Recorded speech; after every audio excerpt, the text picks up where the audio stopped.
But it goes to show you how much, not only throughout this entire trial, he didn't have any type of remorse. Right. Even when he said, I'm sorry for the victims, he didn't have any type of remorse. And that video right there shows you that this is a man who has been getting away with things for so long that he thought it was okay to record himself, do all this, because he thought he was going to beat the charges. Yeah, because he's gotten away with so much shit. This the kind of beat the go, this the kind of beat the go, this the kind of beat the go, rock, top, top.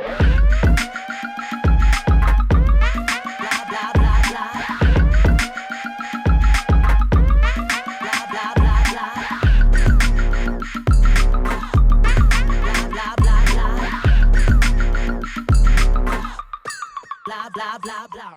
Welcome back to another episode of the Petty Headquarters. I'm your host, Tiana Locke, and this is Jessie Strange. And we are back at it again with another episode. And this time we are coming to you in regard to Diddy's The Reckoning documentary part 1, y'all. I know. I'm really excited to talk about this because there's 4 parts, an hour each. Jesus. And it's just...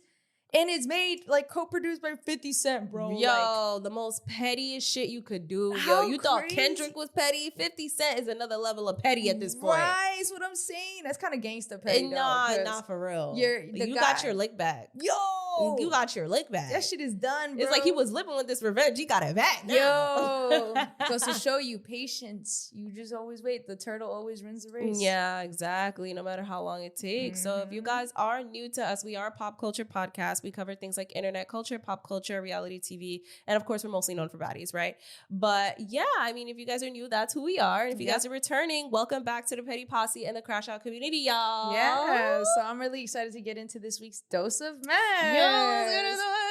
Yeah. So episode 1 pretty much starts off by telling you about Diddy's life. Can we get into the whole thing with his mom? Yeah, his upbringing, right? So like, I love the way they divided each episode. It's kind of like a synopsis of his life. So the first one is about his childhood and growing up and how he got to where he is. Then the second one was more so the Biggie and Pac situation. Yeah. In my opinion, we'll get into that. Actually, I'll save my opinions on that. For real. The third one, we haven't watched third and fourth as of yet, but I believe the third one is about like the women and Kim Porter, stuff all like that stuff. I don't know about part 4. I haven't heard about part 4. But I'm excited to get into this because, yes, we find out, like, I mean, whatever. We kind of knew a lot of information about, I mean, I personally knew. You personally knew a lot of information about Diddy already. So it was cool to kind of get more of a deeper insight into his life. Because I already knew that he was never from, like, he was from Harlem, but it wasn't long enough to say you're from Harlem. It's literally like saying you were born there and immediately left. And he was originally from Mount Vernon. He, had a father who was shot in Harlem, and the father was clearly involved in some shit. Right. Because his mom, we find out that his mom was also, she worked like 4 different jobs. Yeah, 4 different jobs and did like night work. Right. She said that she worked after hours, which he didn't know about at the time, but obviously he was older. She basically opened up about that on the show. And what I just thought was very interesting was before we even get into his life, we get footage of him in the hotel. Oh, yes. Trying to fight this case. So he's on the phone going back and forth with his lawyers. And I'm just like wondering, like, who the hell was recording? And did he consent to this? Because it's giving he obviously consented to being recorded. And did he think he was going to get away with this? And that's why he consented to this? That's exactly what happened. So he thought he was going to get away with it. He was filming a documentary on his process, and what ended up happening was he did not pay the people that he filmed. No. And that's why they sold out to Netflix. Yes. No, that's what happened? Yes, he didn't pay them. No. Yes, so it's crazy. It goes to show you how much of an unrealistic world, and even till now, for the fact that, recently 50 Cent just came out and said that, Diddy sent him flowers to Club 11 where he was from. That's like a flowers. Warning. But it goes to show you how much, not only throughout this entire trial, he sat there and tried to do PR. He was with the people. He tried to say, he didn't have any type of remorse. Right. Even when he said, I'm sorry for the victims, he didn't have any type of remorse. And that video right there shows you that this is a man who has been getting away with things for so long that he thought it was okay to record himself, do all this because he thought he was going to beat the charges. Yeah, because he's gotten away with so much shit. And then to not pay the people and to think that they're not going to turn against you. Like, bro, you realize that the people you had around you were only around you because you had money, right? Like, right. Which is really crazy. I did not know that he didn't pay the people, which is wild. So when we get into like, you know, his life and everything, went to Howard and all that stuff, he was raised by a single mom. She was barely around, hence why she worked the 4 jobs, right? Mm-hmm. And, you know, he was a nerd. Mm-hmm. He was not a gangster. He was not hard. He had like, you know, what's the pinhead shape? Yeah. You know, he had a pinhead shape, like, you know, and we do come into the conversation of him getting into fights and how when he got into fights, he played dirty. Yeah, he would do anything like to win. Biting the ear, like doing anything. And it went back to his like childhood of just kind of like getting beaten by his mom, and the beatings were bad whenever he got them. They were not normal, like disciplinary, like beatings. And like, we're all getting this information, and I didn't mention, by Kirk Burroughs. Kirk Burroughs was like a childhood friend. This is someone that first he of all, grew up with, right? Yeah, he grew up with, but also was his friend. So it goes to show you again how money really does, when you stop funding these people, or like, you know, it's interesting that Kirk Burroughs is talking about it now. I do appreciate like his insight, because I feel like he really fucking brings a lot of what we know to light, right? Because he was there. He's seen this kid since he was a young guy. Everything. So, they were kids. Right. And then so through Kirk, we find out his lifestyle, his family, like when he would go over the house, it was not normal. Like the shit that Janice had him like watching, listening, had him watching, exactly. It was all influential, almost like you know, like that party pimp vibes, you know, like that street lifestyle. Yeah, and given how, you know, the father passed away, right? We will just assume that he was involved in some type of activity to get shot. Like, you know. Exactly. Yep. But, you know, Kirk is his name, right? Yeah. He does bring up a point where Janice was very hard on him, which is the name of his mom, that she was hard on him because she said, quote, that she's not raising no, you know, sissy. Mm-hmm. Don't even quote me, but she basically said that she's not raising no bitch. Yeah, pretty much. You know, she's raising a man, and just hearing those type of words, you already know what kind of environment that he was grown up in. Well, it goes to also show you that like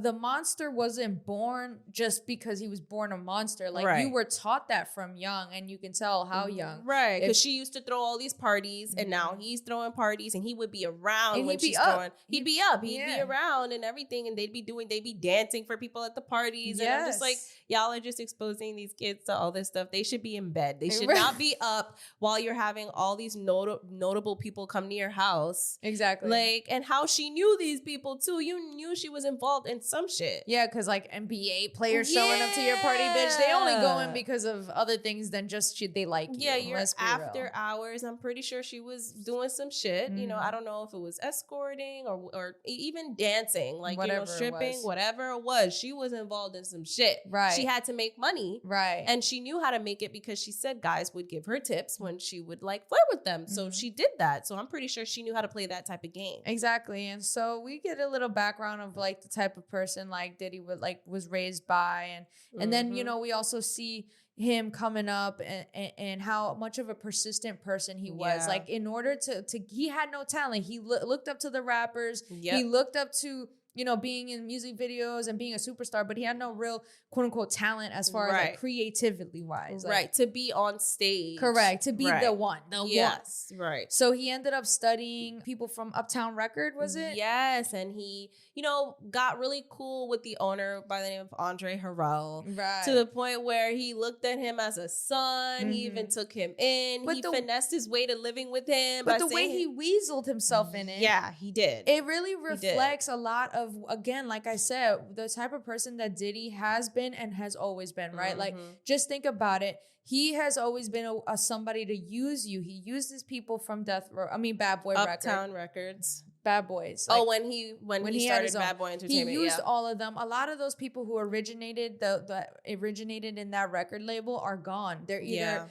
dead or mysteriously disappeared. Yeah, right. You know what I'm saying? Or, you know, it's just some tragedy always surrounds them in particular. You know, so I just find it interesting how from the beginning he's always been very strategic on very strategic on who he hangs out with and why and what he wants from them. And it's so funny because he was able to weasel his way into a position at working at Uptown Records. And Andre saw that he had talent in terms of managing different artists, in terms of like styling. I called him a brand baddie because I was like, wow, he was really a brand baddie. Like he knew how to create a brand from scratch. And that's basically what he did with the talent that they did sign. Yeah. You know, with Mary J. Blige, with Jodeci. Like, you know, Jodeci was one of the boy bands that they talked about in this documentary, how he designed their clothes. He picked out their clothes. Like, you know, he did everything from the photo shoot, how they would pose, like all of that marketing and branding he just did. And he basically knew what would make a hit. Yeah, exactly. So a lot of their songs made hits. So that's how he was also getting noticed. But even before this, on the side, he threw parties on the side. Yeah, he was a promoter. Yes. And he promoted his own parties that he threw to make some money on the side. And, you know, that's when we also get into the conversation of Joy Dickinson, where, you know, we find out that, you know, he and her were cool. He invited her to some music video, but then he threw a party and she helped him clean up. That was this episode. That's right, Joy. Yes. And then she finds out after that he had drugged her, S8'd her. Yes. And was showing videos to of people. And that's how people called her, because she didn't even know. People called her like, yo, like there's a video of you. Yeah. Yeah. It's fucked up. It's fucked up. And then she confronted him. And he said he never did. He got on his knees and cried and begged and said he never did that. And that is just shit that fucked me up. Yes. I did not like that.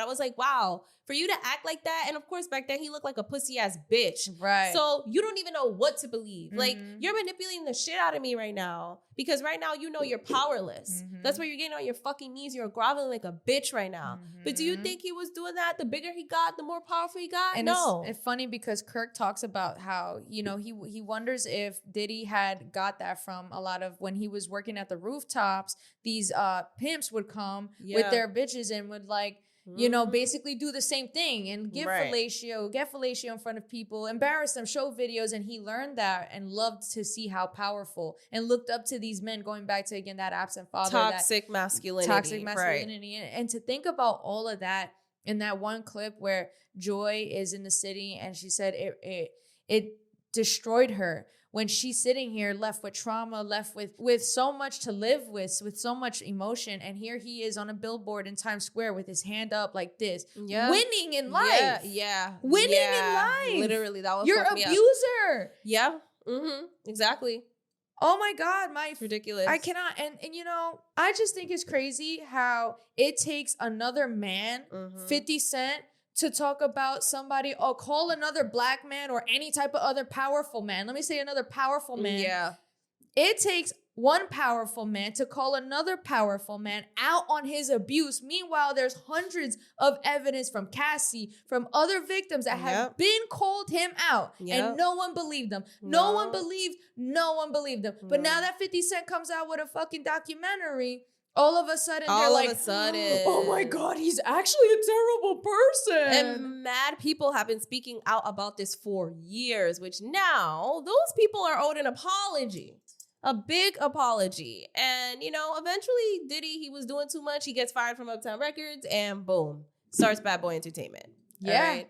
And it's just really fucked up that with Joy, even her parents wrote a letter and didn't hear shit back. That letter was really sad. It was sad and it was detailed as fuck. She said she just found this not that long ago. Yeah. Can you like she never even read that? Yeah. Like that's so fucked up, yo. And that's what hurts me. Is that, you know, there's been women who have been speaking out for a long time, and they were just like, oh, you just want his money. You just want his money. So it takes another powerful black man, businessman, to call him out for y'all to really believe. That's that internal misogynistic shit that we talk about. Yeah, 100%. Crazy. And you already know, like, I already came for the people talking about, oh, they're just trying to tear a black man down. No, shut the fuck up. He's evil, clearly.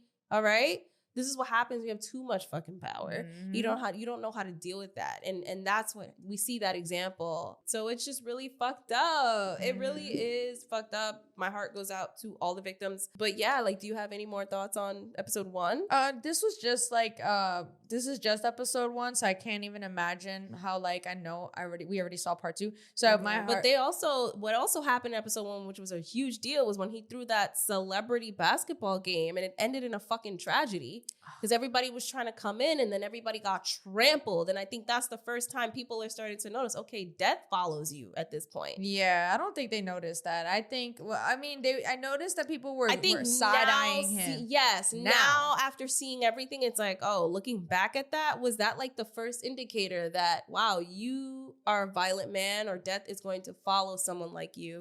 Because obviously you did this out of the goodness of your heart, right? And also for the exposure for yourself.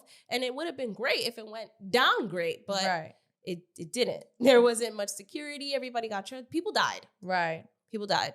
And seeing that was like the first instance of death being around you kind of like foreshadowed that death is going to be around you. And clearly we see that as they show us Tupac and Biggie and showed the tension between Tupac and Diddy and all this stuff. And we get that in episode 2, where now there's this whole speculation that Diddy is behind Tupac's and Biggie's death, with the whole bullshit between Death Row Records and Bad Boy Entertainment. So yeah, that's all I got to say about it. Yeah, and just to touch on what happened at that event, I think it's fucking crazy and creepy that, like, you know, it's the fact that they say it was after this tragedy that really made Diddy famous. Like, think about that. Like, you know when they talk about selling your soul, how you have to sacrifice things. The same thing with Travis Scott and Astroworld. Yeah, right? Like that's what it felt like. Yeah, well, that was the original. Yeah, that was the original. Like, you know what I'm saying? So it's like interesting because it's like the more death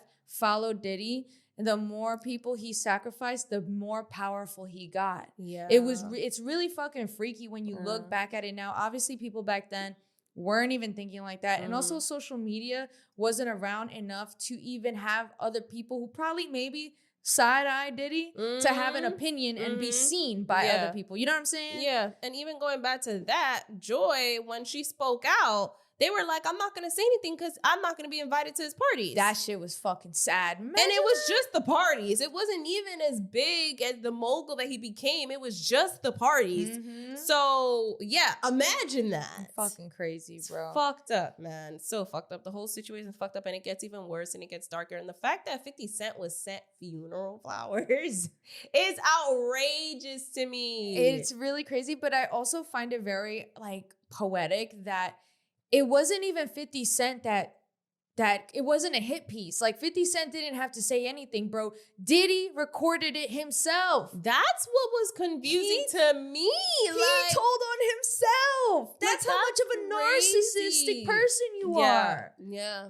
Yeah, literally. That's how much you've gotten away for so long. And just imagine how fucking terrible he must feel right now. Like, you're so down. He has a pardoning case coming up next year. You know how terrible this is for his pardoning case, for his PR. He really thought he's gonna beat these charges. Just imagine your enemy, the one that denied you the shopping spree, sat there and conducted this in this Netflix series, and you're sitting there rotting in jail and can't do nothing, coming from that much power to being there, not being able to do anything. There are rumors, because 50 Cent met with some people. He went on some interviews.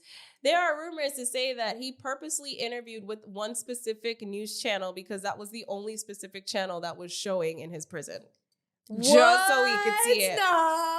Yes. He is ultimate petty. If that's but true, no, that's for real ultimate though. petty. From what we've seen, how he be moving, how he be acting, he been petty. Did you see the Good Morning America interview? No. He was so petty in there too. Oh, bro. My God. Wait, wasn't that the one when he was in the suit? Yes, that's the one. And he was like, and they specifically asked him and said, "How do you think Diddy's gonna feel about watching this documentary?" He said, "He's gonna think it's amazing." Like, what are you talking about? Yeah, he's petty. The director being a woman, I also think is a very fucking powerful choice, and I really appreciate 50 Cent for doing that, bro, because it's like the women have tried to bring awareness to this situation for so long, and they were just, you want his money. But think about it, and this is what I was saying, 50 Cent being, the man that calls out another man. Another powerful man. Right.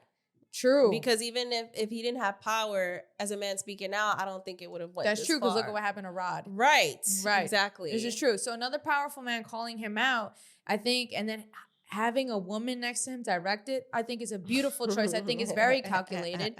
I think they did a great job. Yeah, I mean, so that is pretty much our whole thoughts on episode 1 of this whole rundown. If you guys have any comments, if you guys have watched it, definitely comment them below. Let us know what you think, because this shit is crazy. Like, it really is. Like, while watching it, I was speechless. Like, damn. Yeah, and it only gets darker. It is a very heavy feeling. Let us know if you guys watched it. If you haven't, definitely tune in to watch it. We're gonna do 4 different parts of our recap and overview of what we thought about each episode. We're gonna keep it short and sweet. We'd love to hear what you guys say below. Yes, anything. For sure. What are your thoughts on it? And yeah. So where can they find you? You guys can find me on Instagram. That's JESSI.stranger. Where can they find you, Tiana? You guys can find me on Instagram at Randomania1. You guys can find us on Instagram at The Petty Headquarters. You guys can find us on YouTube and all podcast platforms at The Petty Headquarters. We release episodes weekly, y'all. So tap in. And with that being said, this was your weekly dose of mess.